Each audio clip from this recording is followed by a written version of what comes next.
We I live? think so. I think Yeah. so. This Yeah, might be a maybe. great time to tell you, your head looks fucking stupid with the green screen. It's getting cut out there. I Something's look going on. Your green Wait. screen's your head is getting all cut out. I have a black hat on. I know, but part of it's getting cut out with the green screen. It's driving me nuts. Go back. Oh, my It headphones keeps are getting cut disappearing. out. Yeah, it keeps getting dis- Well, thankfully, we're This is primarily gonna audio. drive me bananas. And Joe's not ladies and anal at gentlemen, all. boys and girls, listeners of all ages. I just realized too, I probably shouldn't swear leading up to this and then say for listeners of all ages. Geeks Worldwide Radio, the Dork Share Universe, proudly presents to you the greatest, and I mean the greatest, podcasting team in the world. He's the headless horseman fry guy, Nick Friar. I'm your friendly neighborhood backcracker, Dr. Joe. And together we are the TLDR Comic Book Club podcast. Nicholas, how you doing, my friend? Do you always throw podcast at the end of that? No, I don't know. You say I'm baby just... at the end of it. That's what. Oh yeah, baby. Yeah, Yes, I was just going with it. It was it just threw me off. It's like, I was feeling loose today. I didn't hear the right thing beforehand. I don't know what to fucking say. I don't know what to do with my hands. Car felt like a spaceship, handle real good, and I'm not sure to do with my hands right now. But yes, things are. I am good, Joe. Quick reminder for everybody: if you haven't already, subscribed to one of our audio channels, because that way you won't have to deal with seeing my head apparently being all thrown off by my green screen, and you can just listen to our sultry voices. Yeah, baby. And that is also the only place you're going to find our Friar Side chats. We don't have one for you this week, but you never know when they're coming up. They could pop up out of nowhere, even on us, quite honestly. We always got to make it work and got to pivot. So make sure you subscribe to our audio channels. It's Apple, Spotify, Geeks Worldwide Radio, SoundCloud, Amazon, all Pocket Cast, all the major podcasting platforms. And if you're finding us on Twitter or YouTube or Doc's Twitch stream, make sure that if you can't find one of our audio channels where you listen to your podcast, let us know. We'll make sure we take care of it. And wherever you listen to podcasts, leave the highest rating review possible. It's 5 stars on Apple. Anything less, you're going to learn the real meaning of backcracker, and you do not want to go and be on Dr. Joe's table. I can promise you that right now. Well, you want to be on my table, okay? But you want to be on my table, okay? And you want to make sure you bring your copay and know what your deductible is, but you sure as hell want to be there. Yeah. Yeah, you don't want to be on my grudge list. That's my mistake. I'm so sorry. I got it confused there. My bad. But I guess I got confused. Before we get into catching up and kick off the November solicit, which we are doing a little bit delayed, but we wanted to end October on a spooky note because we got so many horror books out of our system after last year, I think, kind of being inundated with interviews throughout the month of October. Before we get to that, Joe, you had one thing that you wanted to touch on, and so did I, but you go ahead first. Yeah, Pluto dropped on Netflix. Oh, yeah.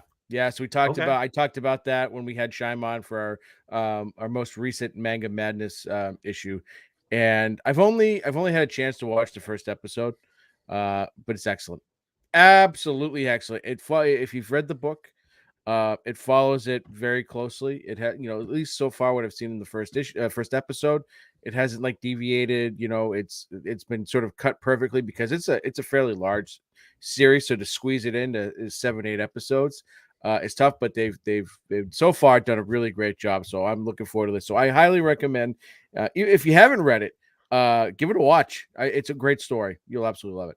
Nice. Okay, yeah, I'll add that to my watch list. I got that's on my reading list too. But I am definitely backed up with a lot of stuff. I don't think you're the kind of doctor that can necessarily help me with that, though. No. You're gonna need a plunger and some soda water.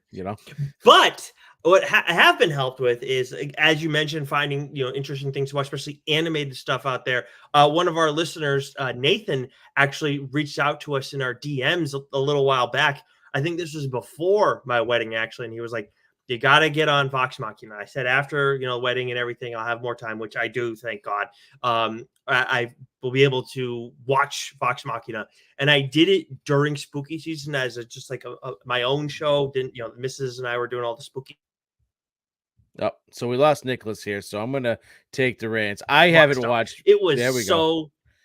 We lost you. It was, I absolutely. Oh, I'm sorry. I absolutely crushed Vox Machina, the 2 seasons. It's so damn good. Like, if you like high fantasy stuff, you absolutely have to check this thing out. And there are comics too, so I will be checking that out and seeing how everything was done over there.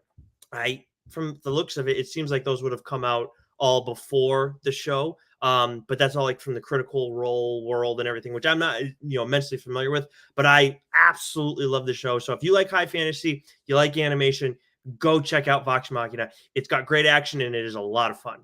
So if you're listening to this when the podcast drops and you don't hear a garbled mess, send Nick a message or tweet at him. Let him know he's did a great job with his editing skills, because that was a wild 30 seconds there. Oh, wow. But I got you. Still? I got you. No, you're good now. You're good now. Oh, You're good okay. now. Just throwing that disclaimer in there, because I want people to heap praise on you if they don't notice it. Like, what is Doc talking about? He sounds like an idiot. What's snafu in there? Be like, well, Nick did a good job editing for once. For once. I'll remember that next Friday. That, you bastard. All right, what have you been catching up on? Oh, like I haven't been thrown under the bus already. Oh, this is very true. This is very true. It's payback. You're on KLC Press blacklist. Oh, God damn it. Well, that's what I get for backing my chip. That's how the cookie crumbles. So I'm so mad because I had like every intention to do some catching up. I've got, Big Game, Kill More, a Mother Russia. So I got a couple books here, plus a number Can one. you talk into the mic? What is going on today? Sorry, I was leaning away from it. It's a goddamn shit show today. But I've got a huge stack I want to catch up on. I didn't get a chance, but the one book I did read was Dan Panosian's Savage Red Sonja. Oh, yeah. So I got into Red Sonja reading Mirka Andolfo's run, which was absolutely fantastic. And then she did a little spin-off, Red Sonja, Red Mother, which was also wonderful. And so reading Dan's story, I came to the realization I fucking love this character, and not for the set of obvious reasons, but like I love just her character in general. She is a vicious, ferocious badass, and when written well, as Mirka did, and now as Dan is doing, I absolutely enjoyed this. And I know Red Sonja's been a character for a very, very long time, and I actually prefer her over Conan the Barbarian, to be honest with you. So like if you're like me and you've never read Red Sonja before, give this book a chance. Go give it a read. I think you'll love it. I mean, Dan's writing is always fantastic, and the artwork, I can't remember who the artist is on this book, but it's tremendous. It's a great first issue. It pulls you right in. It's a great fantasy story, so I highly recommend it. I think it's Alessio Patillo is yes. the artist on this series. Yeah, and I checked it out too. And I had a lot of fun with it. And this is the first ever Red Sonja thing that I've read in my entire life. So if you've never read Red Sonja, like, you can pick this up. And yeah, I think she's been around since the 70s, if I'm not mistaken, Joe. Then there's no shortage of like Red Sonja stories out there. Like they constantly putting out a ton of stuff. She's obviously one of the big money makers over at Dynamite, who of course brought us The Boys as well. For me, so Red Sonja was one that I did catch up on, because we don't get review copies for that. I finally read Predator versus Wolverine 1. I've had that sitting like towards the top of my stack, but it kind of kept getting pushed down, and it was fun. I really enjoyed it. Obviously, Ben, our friend of the show, Ben Percy, is writing that, and he does an outstanding job writing Wolverine, and I really, really like what he did with the narration here with Logan. Oh, so it's gonna be one of those episodes, like folks. Wolverine at all? Are you? It's okay. Me? Just keep rolling with it, baby. We just roll with it. Are you? No. No, this is friggin' maddening. I'm gonna lose my friggin' mind. There's no reason this should be happening. I'm on a better computer supposedly now. Did you pay your internet bill? Dude, I don't know what's going on with my internet. It's so stupid. Like, I never used to have this problem. I don't cheap out on the internet either. Like, because we do this stuff, and I had to. Oh, thank God I haven't done it. Is your wife doing work right now? No, she's watching a show. There's no way. I do this all the time. Yeah, there's no way that this should be happening. It's amateur hour on TLDR. I'll tell you what, though, on a positive note, my internet bill had skyrocketed to like $180 a month. Guess who talked him down to $90 a month? This guy. Oh, wow. Look at you. Yeah, they're like, well, we can give you $20 off for a customer loyalty thing. And I go, how about I'm looking at FiOS right now, and I can get all the services you're giving me plus more for $95 a month. And they came back and offered me $90 a month. Wow. Look at that. Well done, sir. I got to take a page out of that book. But yeah, so long and short of it, I don't know how much got cut out. Hopefully, I'm cleaning it up after the fact. It definitely will be. Predator versus Wolverine issue 1. Check it out if you like Wolverine or you like Predator. It's a fun time. The one that I really wanted to dig into a little bit though was Midnight Show issue 2. This is by friend of the show, Cullen Bunn. This is from Dark Horse, and it kind of set the stage for the world that we're walking into. And it is like it's supposed to be set very much in our world, so kind of like but still obviously very much fantasy. We're dealing with the classic horror monsters who, just by and large, it seems like they're kind of having a little bit of a renaissance. We're talking Dracula, Wolfman, Mummy, all that kind of stuff. And the first issue, I was interested, especially with the way things ended. And the way it ended, was basically setting up for things to kind of go batshit in this second issue, and that absolutely happened. I friggin' loved what we got from Midnight Show, the Midnight Show issue 2. And on top of that, it's not only does it go friggin' crazy in this issue, it's a new character is introduced throughout the issue and then brought in to the mix like at the very end. And now like that's the next big thing to look forward to. So Cullen Bunn, not surprised that I'm enjoying it, but a really good start to this series. Love that. This is a book that last week when we were going over last week when we were West, it was like, oh, Midnight Show. Oh, I completely forgot that it was written by Cullen Bunn. So I'm glad you read it. And I'm glad you got dibs on so you could talk about it on the show. So that's it for catching up. We're just gonna jump right in. So we're gonna combine what's new into our first week of the Solicit here, and just rip through some of these. Nick, couple things I noticed when looking at the month ahead. November is a very weird month. In particular, this week, not a lot of titles were dropped this week. Very few number ones, which was I'm kind of thankful for because there was less typing I had to do. But like the month in general, there's not a ton that like is giving me pants tent city. There's a couple number ones dropping, but November seems like a very slow month, and maybe that's because we've got Thanksgiving in there.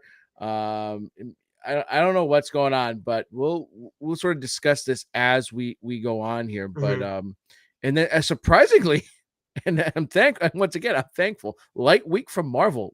Whenever there's less than 20 titles from Marvel, I'm very pleased with that. And another little note here: I'm only going to be mentioning the trade paperbacks that are dropping this week. Because going forward when we do our what's new, we'll mention the trades that are coming out that week. So I'm not going to get too far ahead with those. So I'll just stick with that for this week. So for the week of November 8th, 2023, from Marvel, Nicholas, we have The Amazing Spider-Man issue 37, X-Force issue 46, X-Men Red issue 17, a book of which you've been very high on. Darth Vader issue 40, tremendous. Again, it's 40 issues. Like I was stunned that I still am stunned at how long this series is going. Greg Pak has done an absolute fantastic job with this series. I never would have imagined that this book would have gone 40 issues plus, but I'm so glad that it has, because it's been excellent. Uncanny Spider-Man issue 3, Guardians of the Galaxy issue 8, Star Wars: The High Republic, Shadows of Starlight issue 2. We have Captain Marvel, Dark Tempest, and then a couple trades real quick before we dive into a book that you want to discuss real quick. We have Punisher, issue 1. This is I'm not checking this one out. Sorry. These are the number ones. I'm going to rattle off the number ones and then I'll get to the trades. We have Punisher issue 1, written by David Pepose and art by Dave Wachter. We have Thanos issue 1, written by Christopher Cantwell, with art by Luca Pizzari, which I think I will check out at some point by next week, because Thanos is a very interesting character. We have Star Wars: The High Republic issue 1, written by Kevin Scott, with art by Ario Anadito and Jim Tao. We have a What If series starting, Dark Tomb of Dracula. This is written by Marv Wolfman, very ironic there, with art by David Cutter. And then the trades that are coming out this week, we have Star Wars: Scoundrels, Rebels, and the Empire, Echo, the saga of Maya Lopez. That's very timely considering the show is about to drop. And Guardians of the Galaxy, Volume 1, Grootfall. And then a number one, Nicholas, you would like to discuss. Yeah, God's issue 2. And the first issue of this got a ton of hype. And I did really enjoy that first issue. I can't remember how much detail I talked about it on the show. But some characters who I'm not immensely familiar with who are at the center of all this. But there is Doctor Strange is in the mix, Doctor Voodoo, Wong. But this is basically about the powers that be in the natural order of things, two different groups that are kind of like that have control and oversee what goes on throughout the course of life. And the character Win, and then we got Aiko Maki. Aiko Maki, I believe is how you say her name. But they are ex-lovers, and now they're kind of on opposite sides of things. Win kind of has that like. I hate saying this because it can be so easy to say, and I say it too much. I feel like, but he has like a Constantine kind of vibe to him, and that brought me in right away when I was reading this. And then as I'm reading this, I'm like, where we see Strange and this guy kind of working together, and kind of, I feel like Strange and Constantine, if there was ever a Marvel DC crossover, it makes obvious sense, obviously because they're both, they deal with the arts, the dark arts and everything. But at the same time, like I never have really thought like, oh, I need that. But I think it could work really well after reading this issue of Gods as well. But then we see this other character get introduced with through Aiko, who is trying to set things up and trying to recover after this big catastrophe that happened in the first issue. And at first I was like, okay, what are they trying to do with this character? And I found it very interesting where we're taught where like the conversation of science versus magic, which is just over time continues to be like a more and more interesting conversation, at least to me, because science is magic is like essentially science that isn't explained yet. But in this story, that's not necessarily the case. And I love that sort of stuff where it totally makes sense, like from a logic standpoint. As much as I love magic and would like it to not always be easily explained, in it, I think it's a challenging thing to justify that not being the case, but they kind of do that here. And I think Hickman's off to a good start with this series. And Valero Sheedy is the artist on this one. So yeah, God's issue 2. I'm sticking with it through the first 2 issues, and definitely going to be checking out the third one. Love that. Love that. Love that. All right, DC Comics this week, we got Batman 139, which you are reading. Poison Ivy issue 16, which I am a little bit behind on. I will be getting back on that. Then we got Shazam issue 5, Birds of Prey issue 3, The Joker, The Man Who Stopped Laughing issue 12, Blue Beetle issue 3, Fire and Ice, Welcome to Smallville issue 3. And then we got a number 1. We actually have 2. We got the return of a couple of titles this month. We got Superman 78, The Metal Curtain, issue 1 by Robert Venditti and Gavin Guidry. We'll be seeing Batman 89 make his return as well, which we'll get to a little bit later. Are you interested in this? Oh, I forget if you read 78. Zero. Yeah, it was not my these titles, like the Batman 89, the Superman 78, like I don't know, they didn't grab me the first time around, so very little interest in going back a second time. Got it. And then for trade paperbacks, we got the Sandman universe, Dead Boy Detectives. We got Catwoman Volume 3, Duchess of Gotham. And then we're finally getting Batman Reptilian, which we've talked about a little bit on here. Started off strong, didn't really love the finish and follow through. Maybe that's why it took so long for this to get out. I don't know. But I was very high on it and then kind of let me down a little bit. Otherwise, it was trending to be a TLDR book and did not finish off that way. We'll leave it at that. I find it wild that it takes, a company like DC, like what goes into like producing their trades, like why, like it seems like with the indie publishers, they get their trades out fairly quickly, which is great. And granted, Marvel and DC, they don't need to do it, right? It's not like they're strapped for cash, but this book ended like over a year ago, didn't it? Over a year ago for sure. Yeah. Well, so why the hell did it take so long to get the trade out, good or bad? Like you put the book out, you either put the trade out or you don't. Like I bet if it's not good, I can see like from a logic standpoint, at least I feel like it makes sense to wait, because there's like hope that the people who were reading it, who were saying I didn't love it or whatever, that kind of conversation might die down, and then people can just casually be like, "Oh, I never Yeah. read this. I don't They're know." Yeah, probably yeah, they're probably just banking on people going, "Oh, look, Garth Ennis, Batman. These yep, okay, I'll grab it." And then they'll be, yeah. "Ah, fuck." Especially Uh, with the with Gen V, that just wrapping up and yeah, everything too, Garth yeah, Ennis and whatnot for that. So yeah, I could see a few different reasons, but I hear you. Like, it'd be ideal if it didn't take forever with some of these to get out there. yeah. But what do we got Okay. from Image? So from Image, I believe, correct me if I'm wrong, Nicholas, this will be the last issue of the Scorch 23 written by Sean Lewis, our good friend Yes, Sean Lewis. So yes. I'm looking forward to reading this one. I'm really sort of crestfallen, bummed out that Sean will no longer be writing this series because it's been excellent. It really has. We have Phantom Road issue 6 written by Jeff Lemire. This is kicking back up the new arc. Didn't get a chance to read it yet, but I can't wait to do so. The Dead Lucky issue 10. Fantastic. Have you read it, Nicholas? I did. Yeah, Yeah. excellent. Mhm. Absolutely excellent. We have the Enfield Gang Massacre issue 4. Again, another excellent issue. Knights number 2, which I believe is a series you're reading, Nicholas. Yep. Uh, No, it's not a series I'm reading. I don't know. Yeah, I saw you mark this off for me before. I didn't. oh, you know what? I think I got Knights and what's the other book that you read? The Midnight Show confused in my head. That's Gotcha. why. Okay. Yep.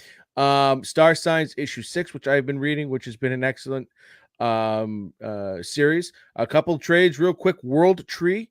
Go get that. Read it. It's Mhm. fucking fantastic. Yes, sir. Same thing. If you haven't, if you fell behind on Noctera, volume 3 dropped. Go out and read that. 2 books we want to discuss. Nicholas, you kick us off.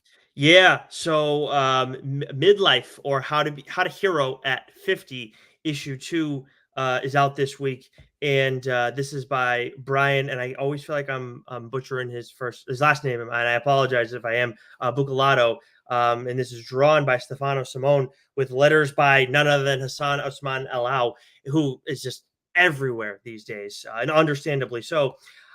That the first issue was all about developing this main character, and it, like, reflecting on it afterwards, it really hit me like how this story could really impact a lot of like lifelong comic book readers.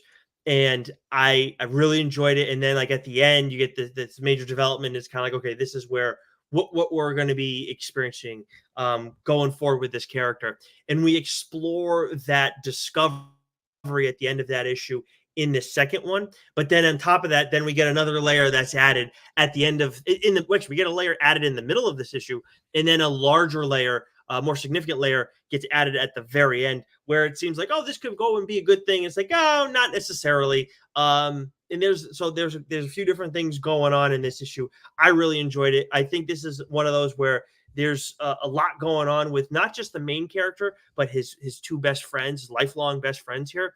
And this is one that, like, this was the first book that I read of this week for review copies, Oh, nice. because I was very interested to see like where things go after like the conclusion of last issue. It seemed like that was just like, all right, we're gonna give you a little taste, and then we're gonna explore all that here, and we did that. So absolutely delivered. I do have dibs on this book, so I'm very excited to see what the third issue turns into as well. Oh, love that. Love that. Absolutely fantastic. So there was a number 1 that dropped out Oh that dropped this yeah. week that I read, and I'm gonna call dibs on. Ooh. And so this is Petrolhead issue 1, written by Rob Williams, with art by Pi Par.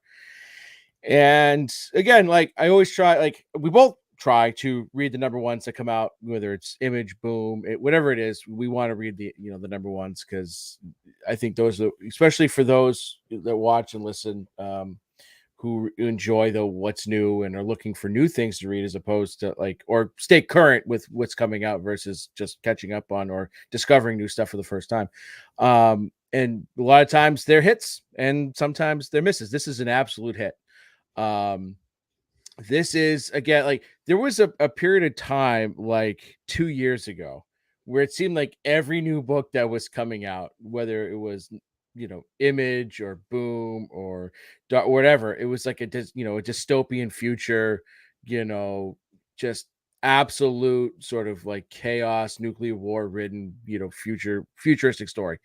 And it got to a point where it's like, I can't handle another one of these types of stories. But they've seemed to cool down a little bit. Petrolhead um, is fucking awesome, man. And the thing that stood out to me first and foremost is the art, right? And not so much the line art of it, but the colors, right? For this being a book about sort of this wasteland, dystopian type future, the colors are very bright, and it really popped. It really stood out to me. That's something that pulled me, right in. Like the line art is great. It's fine. Like it's nothing that's going to just detract me, or but it was the colors that really stood out. But Huh. it's a great story about sort of like most dystopian stories are about. You've got these sort of class structures with robots and with humans, and so you've got these worlds where humans, you've got your bottom rung and your top rung, and the same thing with the robots. And the story is really sort of broken up into two parts. Like the first half of it focuses on sort of this robot character and describing this world where it's sort of like, imagine if DraftKings and focus groups like ran the country. Like Hmm. we're gonna base everything on the popularity of this extreme sport, and you throw a little WWE in there where things are rigged, like so it's like it revolves around this robot robots who are race car drivers, because that at the time is what's popular.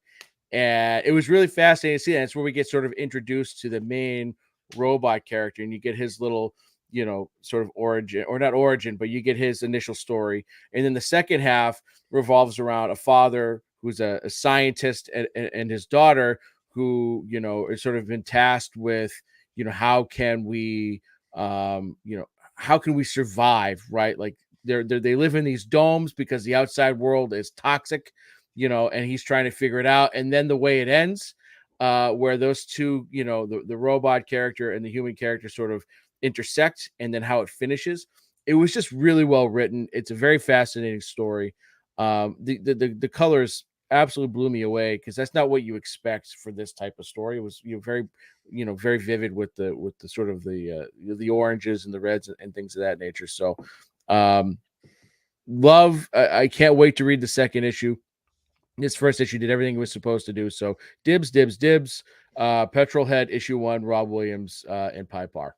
Wow. Yeah, this seems that's something. Like especially, I'm always fascinated when it's like the colors are what drew one of us, and it like has.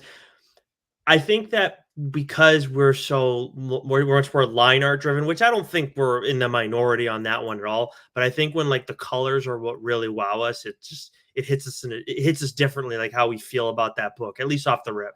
Well, it's like another book that we'll mention in a few minutes, The Clear, or not The Clear, but Clear, right? From Mm, Scott Snyder and Francis Manapul, right? The hmm. colors in that book are Yeah, outstanding, right? yeah. So I love that. It's not something that gets talked about enough. The Yeah, and colors. his line art is friggin' outstanding too. Yeah.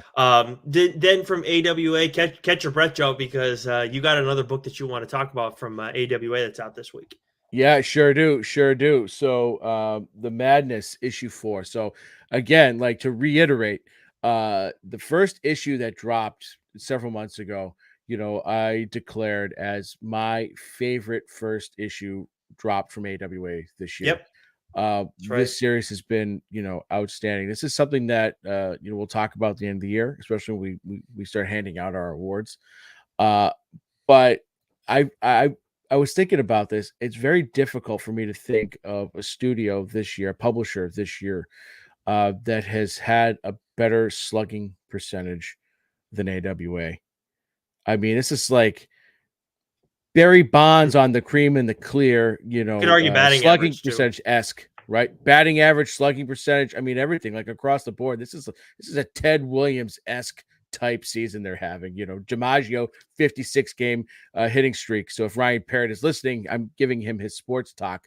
But like the Madness it's been such a great series, and this issue in particular, because we finally get a little bit of an origin story to our main character, and just why why she is on this scorched earth revenge tour from the first issue. But but this issue gives you more of that little bit of a backstory and really just like hit you right in that emotional, like just where I like to be hit with my comic books, right? Like, oh, like you're rooting for this person, right? Because they're not a bad character, right? They're just they're out for vengeance, right? They're Liam Okay. Neeson and Taken, right? They're going to just destroy everyone in their way that's taken everything from them. And there's a moment in this issue with the main character where she, on the cover you see her and she's very demonic looking. And she's like that throughout most of the issue, but she's having this interaction with a character that she fully intends to kill. And through the dialogue, you see, with the art, you see that demonic facade drop and bring back to the human character your first, and or the just like visually, what she looks like from the first issue. And it was like that was just so well done from an artistic standpoint, but also from a writing standpoint as well. Like it fit and it hit you in the feels. This was just an excellent issue. I can't wait. This is the penultimate issue. It concludes, I believe, the next issue. So it's been a fantastic series. I'm going to have a very difficult time, looking back at the year and picking my favorite AWA series, because I really, and I mean this honestly, love them all. Been fantastic. There have been some pretty kick-ass ones. Yeah, I haven't thought about that exactly what one mine might be, because that's it's a fair point. I think I think Trojan is still my leader in the clubhouse right now, but I need like you've also like read a couple that I haven't had a chance to read that because you've called dibs. But yeah, that's an interesting like I'm not sure. Obviously, Yeah. Red Zone's got a soft spot in our hearts. Damn right it does. Damn Yeah. right it does. But anyways, but yeah. So wait a minute, I'm sorry. How many more issues? This is the penultimate issue. Yeah. I believe it's Okay, 5 yeah. issues. Yeah, this is 4. So one more, and then you can finally talk about the show. Talk about the show after like 3 months of making me wait. Then we got what do we got from Boom this week? So I'm just gonna keep talking here. I'm gonna lose my voice here. Okay, you know what? Then I'll run us through. No, this Nicholas. I'm a warrior. I'm a fighter. I can do this. And your internet's better, apparently. Yeah, it's way better. I've already had to timestamp several times. You shit the bed. Oh. We've got House of Slaughter issue 19. Damn Them All issue 10. Firefly the Fall Guys issue 3. Mech Cadets issue 4. Abbott 1979 issue 2. We have a trade paperback, Ghost Lore Volume 1, which you discussed on this show last week. Yes, sir. So I highly suggest and recommend y'all go pick that up. You're gonna love it. There's number 1, which I haven't gotten to yet, but we all know the rule. Boom, number 1, you read it, and that is Zawa and the Belly of the Beast, issue 1. This is written and drawn, and I'm sorry, Michael, I'm going to butcher your voice. Michael Dialnus. He was the artist on Wind, with James Tynion in the book I talk about on the show, and that I enjoy. This is also a Boombox books, as well. So it's geared towards more young adult, but that doesn't mean that if you're just a regular run-of-the-mill middle-aged comic book reader, you wouldn't enjoy it as well. But there's a not number 1, but there's a book I want to talk about this week. I've mentioned it a few times, and that is The Hunt for the Skinwalker. And I'm going to keep it brief because I don't want to spoil it, because I want to talk about it on this show. But this is a book that just keeps getting better and better and better. And I think I mentioned like the art. I can't remember who the artist is, and I apologize, but it's got that Sean Phillips, Jacob Phillips, feel to it. That Texas Blood, right? The art on that, it's got that kind of feel to it. And this is creepy, and it took a really good twist this issue. So I can't wait to talk about it. It's been an excellent series so far. Okay, nice. Yeah, that's some pretty high praise right there. I'll blow us through these so we can get to the third week of November, because obviously we're doing this in the second week. So from Dark Horse, we got Pena, The Mummy's Curse issue 4, Count Crowley, Mediocre Midnight Monster Hunter issue 1. This is by David Dastmalchian, who you may recognize that name because he is an actor. We've seen him in the MCU. We've seen him in he was in The Suicide Squad. He was also in he was in Dark Knight as well. He had a kind of more of a bit role in there, but he was in there as well. let's see. So then also we got a couple trades from Dark Horse this week. We got the World of Black Hammer Omnibus Volume 2, and then Joe, you mentioned Clear. The trade is out this week, of course, by friend of the show Scott Snyder and Francis Manipal. From IDW, we got TMNT 145, Sonic the Hedgehog 66, TMNT versus Street Fighter issue 5, Star Trek Defiant issue 9, Star Trek Picard's Academy issue 2, Dark Spaces The Hollywood Special issue 3, My Little Pony Classics Reimagined The Unicorn of Odd issue 3. And then for trades from IDW, busy week for them. Sonic the Hedgehog Knuckles Greatest Hits, Dungeons and Dragons Saturday Morning Adventures, and Transitions. I don't know what that is. Yeah, just Transitions. Yeah. Yeah, don't know, but I figured I'd put it on there. No, yeah, sure. Skybound. Yeah. We got Dark Ride issue 9, Creep Show issue 3, and then the one we're most excited about, Transformers issue 2. We do not get those review copies, but very much looking forward to that. And then they're re-releasing the second volume of Invincible this week. Yeah, I'd imagine it's going to coincide with the show dropping last week. Yeah. So why not capitalize? Yeah, and if you haven't read that series, I talked about it on the show a long while back, and the start of the second season was awesome. Titan, we got Scarlet Couture, the Munich Files issue 4, Top Cow, we got Destiny Gate issue 2, Dynamite, Army of Darkness Forever issue 2, Negaduck issue 3, Vampirella Dracula Rage issue 3, Garbage Pail Kids Trashing Through Time issue 2, and then from Source Point Press we got Pocus Hocus. I almost said the wrong. Pocus Hocus issue 1 by Alan Dunford and Will Radford. Interesting how their names kind of rhyme too. But anyways, all right, Joe, take us through. Starts off with the week of the 15th from Marvel.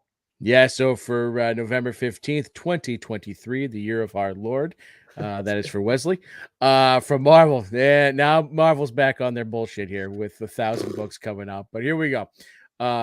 You think maybe I could say it in one breath? Ooh. Nah, I want the people to hear each title so they know what's coming. So we have Fantastic Four issue 13, The Immortal Thor issue 4, Ghost Rider issue 20. Very much looking forward to that one. Yeah. As well as Daredevil issue 3. We have the Uncanny X-Men issue 4, Dark X-Men issue 4, Jean Grey issue 4. Side note, I'm getting tired with the X-Men stuff here. It's too much. I'm going back to just the main title. I think they do a lot of stuff, man. It's wild. It's a lot. I mean, if you love it, great. Yeah. But like, man, my brain is too Swiss cheese to keep up with it all. Blade issue 5, Star Wars Dr. Aphra issue 38. Children, this is my point right here. Children of the Vault issue 4. I love the first issue. There's been so much X-Men stuff. I completely forgot about this title. And I'm like, issue 4? When did issue 2 come out? Apparently it came out 2 months ago, 3 months ago, right? So we get these ahead of everybody else too. Yeah. Like it's insane. Like we should not be the ones falling behind, yet here we are. Red Goblin issue 10, Alpha Fight issue 4, Astonishing Iceman issue 4. So if you're keeping track at home, that is 1, I'll 2, count it up 3, for you. Go ahead and keep going. 4, at least 5 X-Men books. We have Spine-Tingling Spider-Man issue 2, Black Panther issue 6, Star Wars Dark Droids issue 4, Star Wars The Mandalorian season 2 issue 6, Silver Surfer Rebirth Legacy issue 3, Cap Wolf and the Howling Commandos issue 2, and then we have a slew of number ones here. So we have Superior Spider-Man issue 1, written by Dan Slott with art by Mark Bagley. We have Star Wars Visions. These are generally one-offs, or one-shots, I should say. This is written and drawn by Peach Momoko. Oh, nice.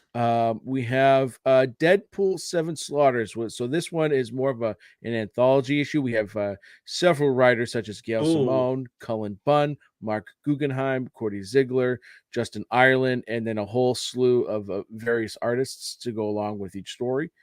Here's one that I'm a little interested in. Alien 1, written by Declan Shalvey with art by Andrea Briccardo.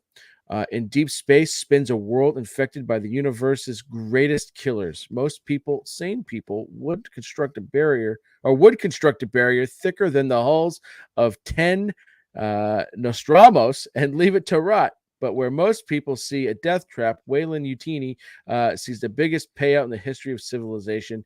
And if it costs a few human lives to secure, those come cheap here. Corporate corruption, personal betrayals, extraordinary violence, bop, bop, bop. Declan Shalvey. I'm always going to check out his books no matter what. So that is Alien issue 1. And then lastly from Marvel this week, it's not really a book. This is more of a collector piece, a coffee table type book. It's Star Wars Return of the Jedi, the 40th anniversary covers by Chris Sprouse. So it's just a series of covers. And I love Chris Sprouse's art. So that might be a fun Star Wars collector's item. So much Marvel stuff. DC, still a lot, but not nearly as much. Detective Comics 1077, Batman and Robin issue 3, Green Lantern issue 5, World's Finest Teen Titans issue 5, Superman Lost issue 8, Danger Street issue 11, Wesley Dodds The Sandman issue 2, The Vigil issue 6, Wildcats issue 12, which another title that I fell way behind on, and I think this is where things are wrapping up. Looney Tunes 275, and then we got a couple of first issues. We got Speed Force issue 1 by Jarrett Williams and Daniele Di Nicuolo, and then Outsiders issue 1 by Jackson Lansing and Colin Kelly. But I believe Outsiders, there was Batman in the Outsiders, so I may check out what the team is looking like here. Maybe it is Signal and some of those other characters from before, Cassandra Cain. I'd be interested in some of that, but I got to get back on some of the DC titles that I've been reading before I pick up a new DC title.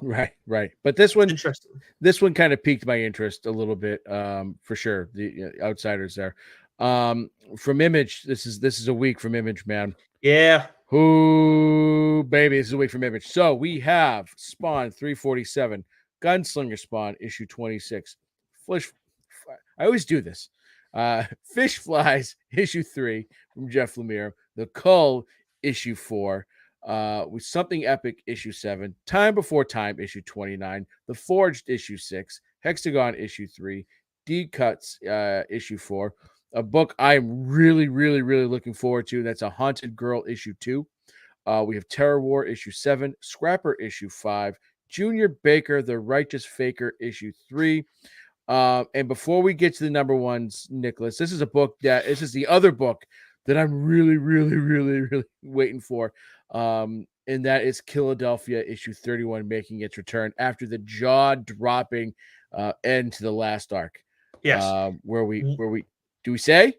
Oh, so okay. If you have not read the most recent arc of Philadelphia, I mean, spoiler warning, but we got we got to look at the first issue of this new arc. So that's Philadelphia 31. But yeah, again, if you haven't watched it or read it yet, excuse me, God bless you for dodging the spoilers. But go ahead and fast forward just for a second because we want to talk about the start of the new arc because we got to look at this issue.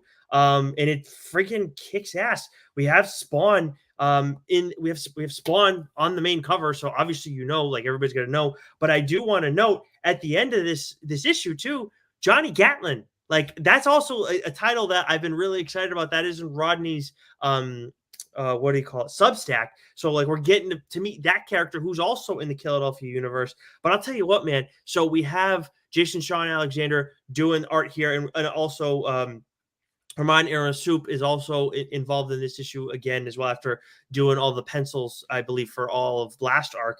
They have a similar art style, but it's great to see Jason Sean Alexander doing Spawn again. And honestly, Rodney knows what he's friggin' doing with Spawn too. I really like how this is a lot about Spawn, Al Simmons, the character, the individual here, definitely introducing Philadelphia readers to the character a little bit. So there's stuff that you and I kind of already would know that's brought up, but Rodney does it quickly enough where we're not wasting too much time but provides that background and then really shows who this character is and how he can kind of be a pain in the ass, but he could also be a good ally too if he decides to ever team up with somebody. Yeah, I know you've read it, and I haven't read it myself yet, but I can't wait to get to this because man, this is You haven't Again, you this haven't read is it yet. It's so good. What the yeah. fuck? Well, because I did a lot of other shit I had to read, bro. Oh, really? It's Yeah, interesting. yeah. Huh. Interesting. But I mean, this, Chip's run on Daredevil. Something is killing the children. This is one of the Darth Vader. For Pete's sake, these are some of the books that I've been reading for the longest time and been reading since before we started this program. So this title means an awful lot to me, and I can't wait to pick it back up. This one is going to be, Nick. If Nick didn't sell you right there, I mean, just come on, folks, Dude, get caught up on Philadelphia. there's some art in this that's like there was one splash that I like scrolled past as you were talking there, and it was like, oh man, like I'm not even talking about that one. It's Yeah. really freaking cool. Yeah. Awesome issue. Love it. And we got a couple number ones too, right? Yes. So we have Geiger, Ground Zero, issue 1. So I talked about Geiger on. Did I talk about Geiger? I talked about Geiger. I think Yes. you did. Yeah. Written by Jeff Johns, with art by Gary Frank. This is just a quick. This is a quickie. 2-issue origin story.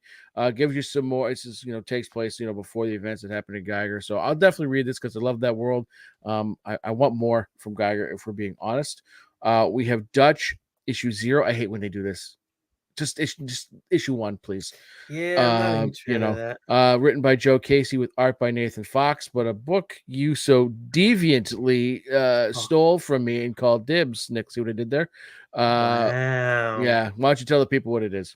Yeah, so this is James Tynan IV and Joshua Hickson's The Deviant. And of course, who is it lettered by? Hassan Uthman Alao, because he's the busiest man in comics right now, and rightfully so. But yes, this is awesome. So if you are, I mean, like if you read horror, you're not like everybody who just wants to go and watch horror stuff during the spooky season. You like to read horror shit year round. And obviously, James Tynan knows how to write horror. But then we're also moving into the holiday season, and this has a nice mix of the two.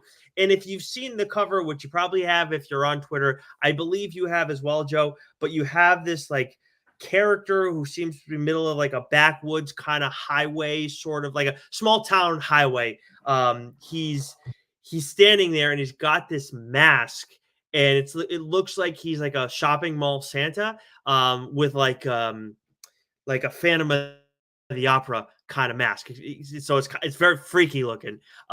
There's a splash in this issue that's just like, whoa. Oh man, I absolutely I really, really enjoyed this issue. You're taking a look at a character who you're taking a look at an idea where like shopping mall Santas are like these kind of untrustworthy, scummy, sometimes really weird individuals. At least that's how they can be portrayed. James is taking a look at that in this story, and this is a tale that's kind of happened in the past, been around for a long time. And just when you think you kind of have an idea of like the history of it all, it seems like things kind of got flipped on their head by the end of the issue. I'm like, wait, what the fuck? And we're bouncing around between two different time periods. One's in the 70s, one's in present day. So a 50-year time span. So it's like you get this thing happens in present day that just seems to fuck everything else up that you saw was going on in this issue. So really enjoyed it, and the art here is outstanding too. So very creepy. Definitely, I have dibs on it, and if the first issue is a good indication, this is a book I'll be talking about at some point on here because that was an awesome first issue. Nice, love that. I'm so mad, but it's all's fair, right? So I remember like the first year we started doing this show, I tried like really hard to find holiday themed books to talk about. I did Chew at Thanksgiving. I did Claus, right? Was it Claus? Is that the name of it? Yeah, yeah. With well, Dan, Claus right? or Klaus, I don't know which Klaus, what you Claus, actually call right? it. Yeah. So like I kind of missed that we've gotten away from that. But I wish there was more issues of this so you could have talked about it right around Christmas, because this is the kind of book like it's perfect because it's a horror book. We're talking about at Christmas time. That would be fantastic. But Yeah, that would be ideal, but I'm not gonna make you wait that long either for I next year. love that you finally get a Santa book to read. Uh, Because you missed out because yeah, I did. Claus was fucking fantastic. Yeah, I own it. I haven't. For some reason, I haven't read it, but I'm gonna find. I'm gonna make Read, time read for it for that this holiday Christmas. season. Read it for Christmas. Yeah. Maybe just a tease, right? This is what we call a major market tease because that's what we are. Maybe you read it and recommend it for the holiday gift guide. Just saying. Oh, yeah, that wouldn't be. Yeah, because that's still gets a ton of Oh, play. Like it still gets brought up randomly by Mora, or I see him retweeting somebody else talking about it. But yeah, yeah, yeah. I mean, I've seen the art for a while. It looks like a lot of It's fun. But fantastic. all right, It's a fun story. let's see from the month for the sorry for the week of the 15th from AWA we got Rumpus Room issue 3. From Boom we got Dune House of Harkonnen issue 11, Sirens of the City issue 5, Coda issue 3, Wild's End issue 6. This is the final issue, and I've been really enjoying this series. I don't know that it's going to be TLDR worthy, but it has been an interesting experience for me. Animal Pound Ashcan by Tom King and Peter Gross. And then first issue, we got Lotus Land, issue 1 by Darcy Van Polgeest, and Caio Felipe. Okay. So I will take us home here, Nicholas. So we can get on to week 3 here. From Dark Horse, we have The Oddly Pedestrian Life of Christopher Chaos, issue 5, and we have Operation Sunshine, issue 2, and then a number 1 from Dark Horse, Space Usagi, issue 1, of course, written and drawn by Stan Sakai. So we had gotten a Space Usagi, which was a one-shot, and I go, oh, okay. I'd seen a lot of hubbub about it, and I read it, and I loved it, and I loved how they took the current Usagi story and sort of dovetailed it with this, and sort of explained why, like, okay, that makes sense. But I guess it was just a great segue to kind of give you plausibility as to why Usagi Yojimbo is in space. So this is going to be starting a little series here, so I'm looking forward to that. From IDW, we have Earth Divers issue 12, The Rocketeer, In the Den of Thieves issue 4, and then we have a couple of number 1s. We have The Ministry of Compliance issue 1, written by John Ridley with art by Stefano Raphael, and we have Dungeons and Dragons Fortune Finder issue 1, written by Jim Zub with art by Joe Yarrow. From Skybound, we have The Walking Dead Deluxe issue 77.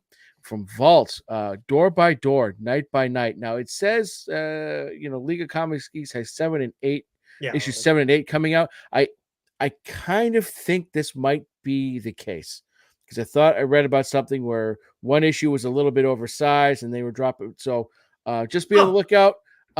Issues 7 and 8 might be dropping this week, but chances are it's probably just issue 7. We have Godfell issue 5. From Millar World, we have Big Game issue 5. Issue 4 is right there on my GD stack, and I had every intention of reading it by today, and I didn't. I'm mad about that. From Ahoy, Captain. No, just Ahoy. Comics, we have Project Cryptid issue 3. Now, I read the first issue, loved it.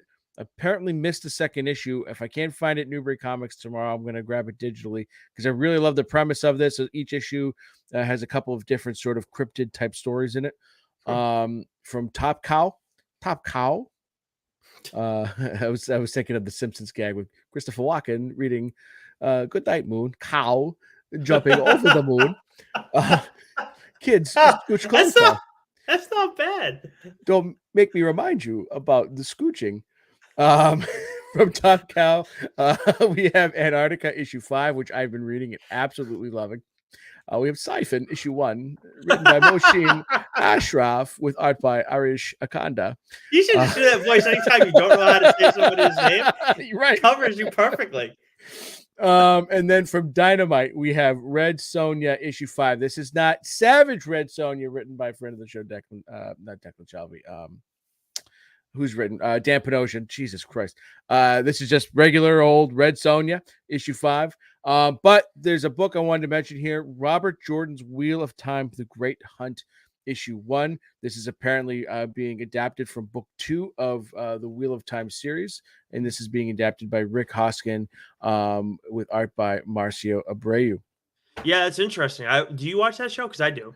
I haven't watched the show. I've read the first couple books, and I've had every intention of watching the show, but my old man said the show really does not do the book justice at all. Interesting. And so he was really bummed out about that, which made me really bummed out about it. So that's why I haven't like jumped onto it. But I think I will, because I think this is a book that I'm not like, it's not like Lord of the Rings to me, for example, where if it was so grossly like misinterpreted, that it would like, it would tick me off. Like I could separate it, I think, enough for this series, but because if the show's good enough and engaging, because it's been a long while since I've read the books, I'll probably enjoy it. But that was a bit of a bummer.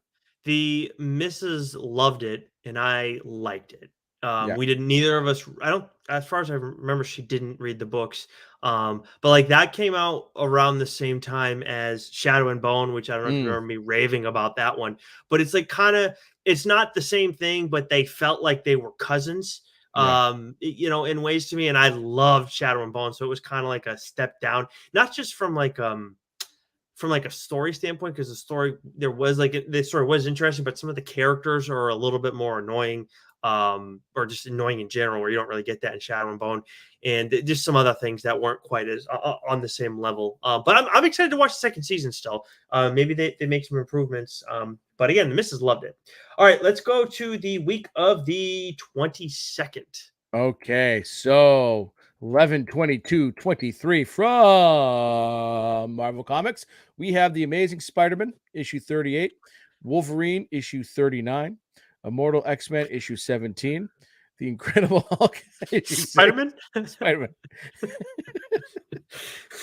I love to throw that in every now and then.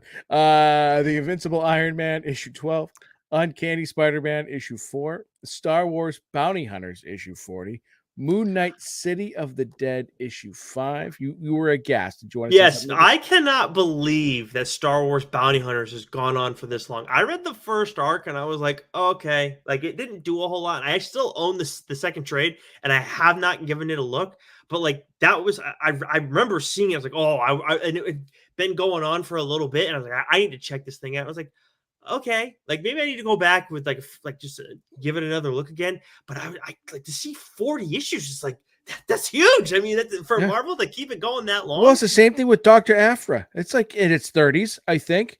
That's been going on a shit long, shit long crazy time. So yeah, I mean, 40 is just honestly, 30 for Marvel is kind of unfathomable. I know we this is a big week for like 30s because you have Amazing Spider-Man, Wolverine, and then this, but it's just like still legacy titles are one thing, right? But Star Wars is widely popular, and like Darth Vader issue 42, right, as well. Like they're cooking with gas here. They're making money on it, or they wouldn't have keep going. Yep.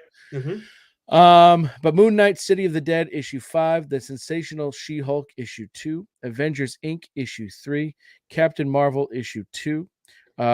Now this is something that's driving me a little nuts. I need this to end. Star Wars Dark Droids D Squad issue. I just need the whole Dark Droids thing to go, because it's made its way into Darth Vader, and it's driving me bananas. Because there's good shit. I just move on from the Dark Droids. Give me so we have some number ones this week. We have Marvel Superhero Secret Wars Battle World issue 1, written by Tom DeFalco with art by Pat Olive. We have Daredevil Black Armor issue 1, written by D.G. Chister with art by Netho Diaz. And then we have Carnage issue 1, written by Torin Grobeck with art by Per Perez. Marvel's really, really, really trying to challenge me with trying to pronounce some of these names, this week. But I think I did a pretty good job there, Nicholas. Yeah, well, you don't know why you didn't go back to the walk-in voice. That would have covered you perfectly. I don't want to, I don't want to do the dice thing too much, All right, from DC for the week of the 22nd, we got Nightwing 108, Batman Superman World's Finest issue 21, Superman issue 8, Titans issue 5, Wonder Woman issue 3, Justice Society of America issue 7, Catwoman 59. Again, another long running title from the big two. Justice League versus Godzilla versus Kong issue 2. Did you check out the first issue of this? I did not.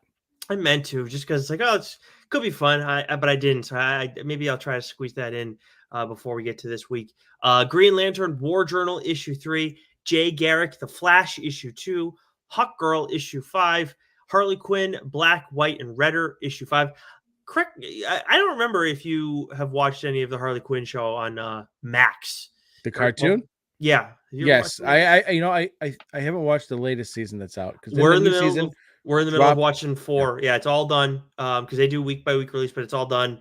And I think it's so far it's been the best season, like in terms of like laughs, I think, and everything about it. Clayface, Bane, and who was the little midget guy there? In Psycho. Yeah, I loved him. But Bane and Clayface are fucking great. They do some funny stuff with Clayface. He's not as prominent in this one, but they do some funny stuff. Actually, he has one like very prominent episode. Actually, there's like one where he's like he has his own storyline. And then Bane, they got like I would say overall in this season so far, I'm not done with it yet. There's less Clayface, but there's a lot more Bane. So you kind of get love it. Yeah, they're getting a good mix of it. And so then let's see. For first issues, we got Titans Beast Worlds Evolution issue 1, written by Bob Haney with art by Bill Molno. And then Batman Offworld issue 1 by Jason Aaron and Doug Mankey. Yeah, if it's written by Jason Aaron, again, I'm going to give it a peek. Even though, like, again, I'm like you, like, I'm reading 1,000 Batman titles. I don't need another Batman title to read, but Jason Aaron's name's attached to it. I'm going to give it a peeksy poo. Peeksy poo. Wow. You're serious about it. Shit. Yeah, right. I might just call dibs on it. You know, who knows? From you rat bastard. The week Brad Marchand, motherfucker. I'm gonna sleuth like your dumbass.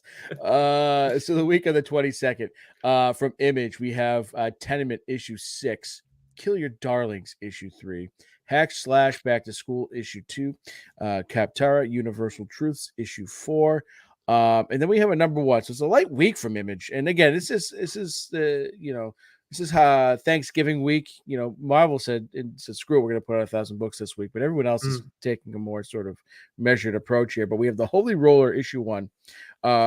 Now, so there's something here about this book I will mention that there's a pro and a con here for me. But Holy Roller issue 1, written by Rick Remender, that's the pro. Like, Rick Remender is a writer where I see his name on it, I'm gonna read it. Yeah, absolutely. Andy Samberg piques my interest, but Joe Traham from Fallout Boy, I don't need Fallout Boy, writing comics. Now, is he the lead singer? I don't know much about Fallout Boy. I actually don't know what his role is. I didn't, because I know that Fallout Boy I love Fallout Boy. does the theme song for Spider-Man and His Amazing Friends on Netflix. Not on Netflix, on Disney Plus, like the kids show with Spidey, Miles, and Spider-Gwen, which Swaggins loves. So like I know so someone in Fallout Boy is a comic book fan. Oh, lead guitarist and a backing vocalist. So lead guitarist, I like that. But yeah, but we've seen.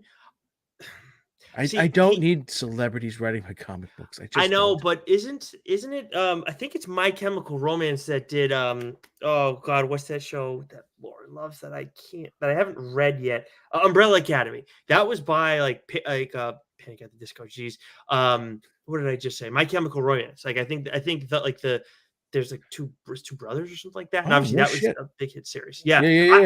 I feel more so like. Joe, like not that obviously Fallout Boy is a huge deal. I love Fallout Boy. What I was going to say is this is a perfect case. So two lessons can be learned here, or right? Don't judge a book by the writers on the cover, and 2, a good opportunity. You read it, report back to me. Okay, right, all right. I'll take first crack at it. Yeah, but I like where it's he's a celebrity. Joe Trahman, but like not on the same level as Andy Samberg. I feel more confident about his impact on this than Sandberg, as much as Sandberg is a writer in his own right. Right. Right.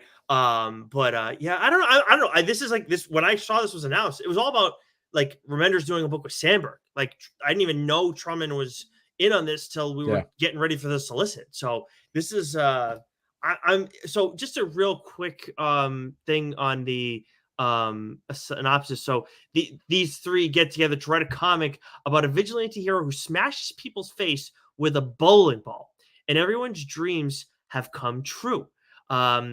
To care for his ailing father, pro bowler Levi Cohen is forced to quit his dream job and return to his hometown, which he soon discovers has been overrun by neo-Nazis. With only his bowling ball collection to defend himself, Levi becomes the Holy Roller, a trick bowling ball wielding Jewish superhero battling to liberate his home and bowl a perfect game against crime. So, I mean, it's definitely trying to get some comedy mixed in here. I don't know, like.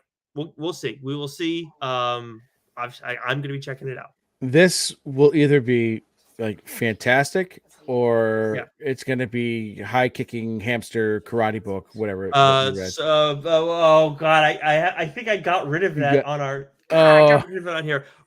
Something adolescent radioactive black belt hamsters. Yeah, wow. It's either going to be that, or this is going to be like hidden gold. Right, like with now Remender is not going to let something like radioactive hamsters get out there, but it all depends, right? Like is Remender like there to like when we had Declan Shalvey on, right? Like some of the book he's been co-writing where it's got his name, but he pretty much just steps back and he gives ideas, but he's there, to really let his, let the partner flourish and get their writing experience and stuff like that. Is this a case with Remender where he's just like, okay, I'm letting these two guys write it and I'm just going to make sure that it doesn't look like it's written by a 6-year-old, or like how much input does he have? Because the amount of input that he has will really determine the success of this book. And that's not to put down Andy Sandberg and Joe Trauman, but like writing skits and writing songs is not the same as writing comic books.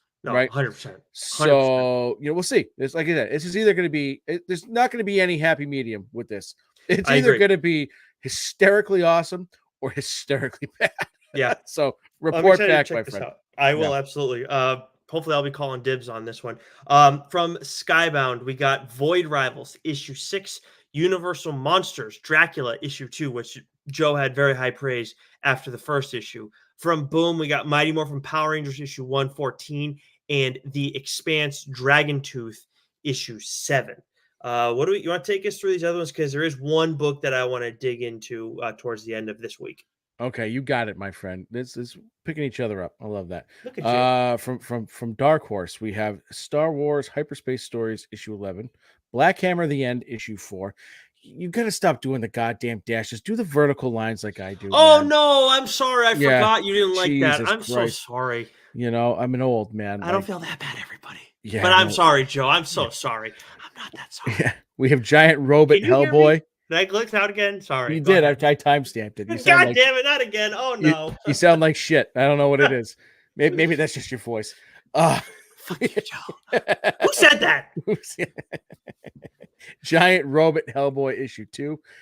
From the World of Minor Threats, The Alternates issue 3. Cyberpunk 2077 XOXO issue 2. Killer Queens 2 issue 3.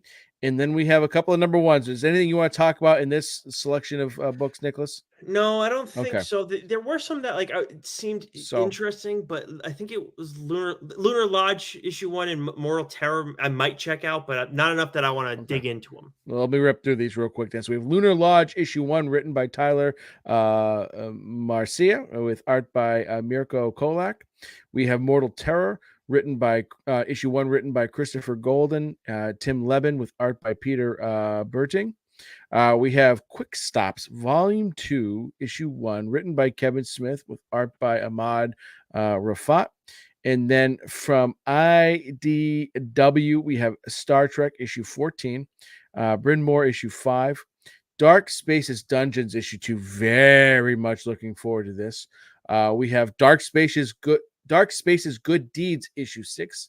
And then they're reissuing TMNT, The Last Ronin, issue 3, because again, you can't squeeze enough blood from that stone, for fuck's sake.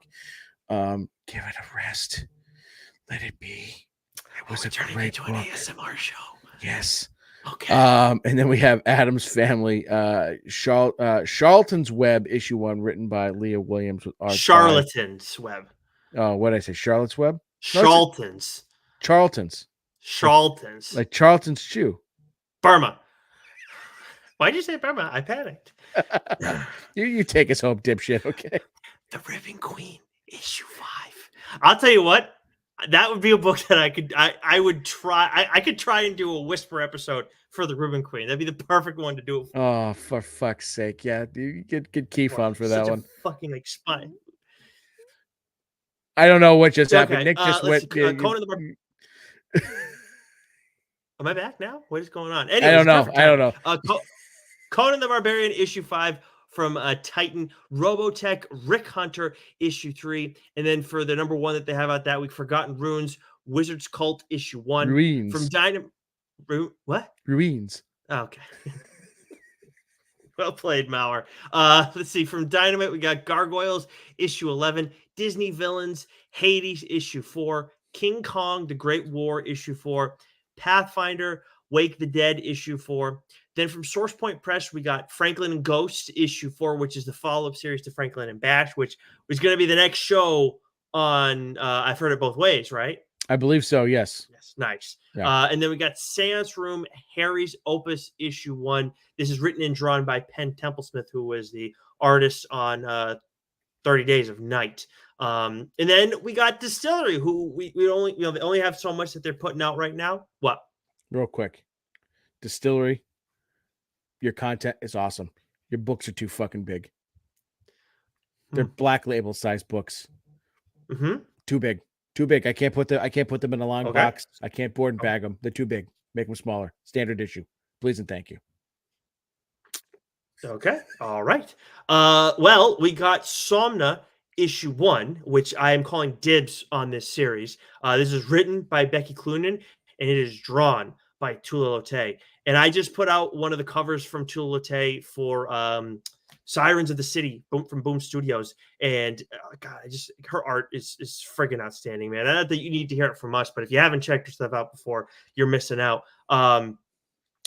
So Becky Cloonan and Tula Lotay, both writing and drawing a career-owned project for the first time, set amidst the terrifying backdrop of the witch hunts in a quiet 1600s English village. Somna follows one woman's descent into an erotic escape from the confines of her puritanical world. I'm in. Yeah. I don't need any more than that. This sounds outstanding. Like I said, I have dibs on this one. I saw the cover and I was like, oh, and then it's like, oh yeah, that's Tula Lotay. I'm in. Like that doesn't always happen with me and artists necessarily. But man, this looks so fun. And I think she's writing a series for Distillery too. If I'm not mistaken. I could be mistaken, but I don't think I am. But I think she's very heavily involved with what they're doing over at Distillery. I bet you are mistaken. I would double check that. You're about to be taken. Okay. What? Huh? But anyways, I love what they're doing. They just need to make their books smaller because they're just too damn big. So anyways, wrapping up the November Solicit. We are in week 5. This is November 29th of 2023 from Marvel. So they went light, heavy week. Now they're light again. So, figure it out, Marvel. Will you? Come on. A lot of number 1s, though. We have Moon Knight issue 29, Miles Morales Spider-Man issue 12, Predator versus Wolverine issue 3, Captain America issue 3, Miss Marvel, The New Mutant issue 4, Realm of X issue 4. That's another X-Men book I fell off of because it's just got too many fucking X-Men books. Marvel Zombies, Black, White, and Blood issue 2, Obi-Wan Kenobi issue 3, and then a slew of number 1s here. We have X-Men Blue Origins issue 1. Now I just spent the entire fucking Solicit bitching about too many X-Men titles, but this one's written by Simon Spurrier, so worth checking out. I'm gonna be very selective about my X-Men titles, and if Cy Spurrier is writing it, I'm gonna be checking it out. We have the Amazing Spider-Man Gang War First Strike issue 1, written by Zeb Wells with art by Joey Vasquez. We have Spider-Woman issue 1, written by Steve Fox with art by Carola Borelli. And then we have 2 number ones. I'll just hit on this one real quick because this really isn't an issue 1. It's just a one shot in celebration of an old character. So this is Howard the Duck, issue 1, written by my Chip Zdarsky with art by Joe Kionis. And again, this is a 50th anniversary of this character in this all new one shot. Chip, of course, wrote a Howard the Duck series a ways back, which I actually want to read because I heard it was really good. Maybe it'd be a fun title to talk about on the program. But then you have a Luke Cage book you wanted to mention real quick. Well, yeah. I mean, I forgot this got mentioned. As soon as I saw this, I was like, me Luke too. Cage Gang War. Okay, wait a minute. Luke Cage. And then I saw the cover. I was like, I feel like we know something about this. And like, is this Rodney? And it is Rodney Barnes. Luke Cage Gang War issue 1. The artist on this series is Ramon Box. Gang War First Strike. In the wake of the Anti-Vigilante Act, Luke Cage has been trying to save the city from behind a desk, but a meeting with old friend Danny Rand reminds him of the good old days when problems could be punched in order to solve them. As New York descends into a gang war, Luke must use every power he has to protect the innocent and save the city. I'm in. I mean, Rodney Barnes in general, I'm going to want to give it a look. But him and Luke Cage, man, this sounds like it's going to be really cool. Yeah, he's going to be tremendous with this character, I think. Just and I love to see him. He's doing some stuff for DC. I think that's awesome because he's definitely been doing some stuff at Marvel, and of course Image and all that. Batman Beyond Neo Gothic 5, City Boy issue 6, Cyborg issue 5, Steelworks issue 6, Amazon's Attack issue 2, and then we got a pair of number ones. Titans Beast World issue 1 by Tom Taylor and Ivan Reis. This has been getting quite a bit of hype. But also, we're getting Batman 89 Echoes issue 1 by Sam Hamm and Joey Quinones. Quinones, the same artist from the Howard the Duck special. Again, not something you're checking out, right? No, I'm out on these. It's I'm all set just too. Just trying to capitalize on for nostalgic purposes. So, I don't know, not my cup of tea. But from Image, Undiscovered Country 27. When was the last time an Undiscovered Country book came out? I feel like an issue's been coming out like once every 6 months. For a series, it had been rolling pretty steadily for a while. But anyways, Undiscovered Country issue 27. What's the furthest place from here? Issue 16. No one. Issue 7. Holy cow.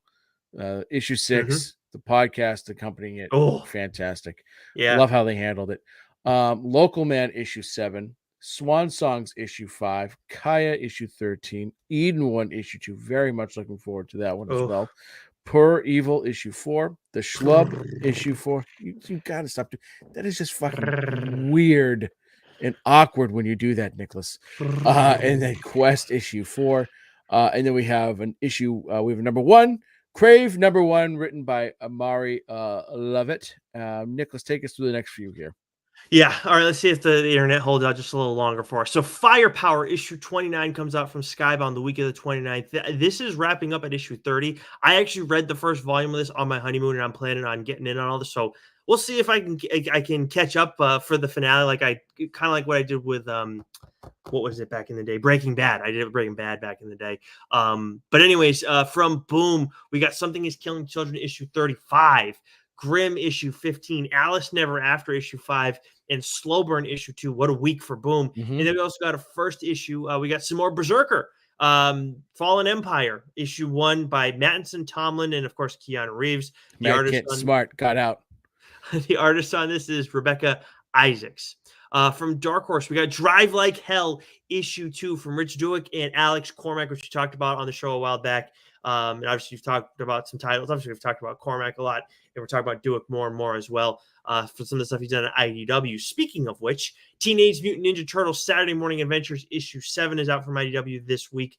My Little Pony issue 19, and Teenage Mutant Ninja Turtles The Last Ronin, another re-release, issue 4, supposedly. The trade is out. Just go read the fucking trade. Agreed. Vault End After End issue 9, Something Crawled Out issue 2, which that sounds like an interesting title. I might need to go and find that first one. Lemmiwinks. And then we got Barbaric, Wrong Kind of Righteous issue 1. You guys all know I friggin' love Barbaric. This is a double-sized one-shot by Michael Morisi, who's the co-creator of Barbaric, and then the artist is Nicholas Eames. But this is we're meeting another talking weapon. This one's called Flail, which I believe is kind of like a mace sort of. Yep, there's the ball, thing. The spiked ball with the chain. Ball and chain, yeah. Is that a mace or no? Mace is like a rod with like a ball and spikes at the end of it, right? Yeah, maybe. I can't remember. There's so many. It's the thing that the Witch King has in Return of the King. I know that. Yes. The Swaggins is telling us that we need to cut the show, so I'm going to take us through these last few real quick. Ablaze, Almost Dead issue 2. Dynamite, Darkwing Duck issue 10, 007 for King and Country issue 6, Savage Red Sonja issue 2, which we're both reading, King Kong, The Great War issue 6, Vampirella, Dracula, Rage issue 4, Vampirella, Dead Flowers issue 3. Then from Source Point Press to wrap things up, we got Cthulhu, Death May Die issue 2. Cthulhu. Really? It's Cthulhu, yes. Oh, okay. There we go. I stand corrected. I apologize. Silent And then Age. we got Silent.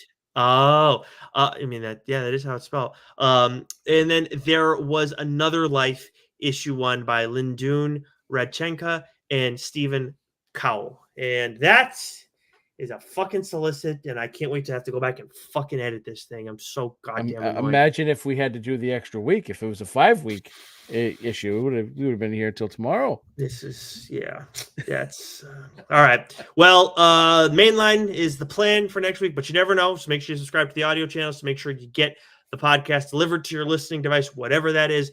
Please subscribe, leave a rating, interview, highest rating that you can leave, and tell a fellow comic book reader, please. Really appreciate it. And I'll figure out the internet next week and come hell or high water. Friggin' stay sexy, Joe. Just pay your bills, will you? I mean, it's not that hard. You're a working man now.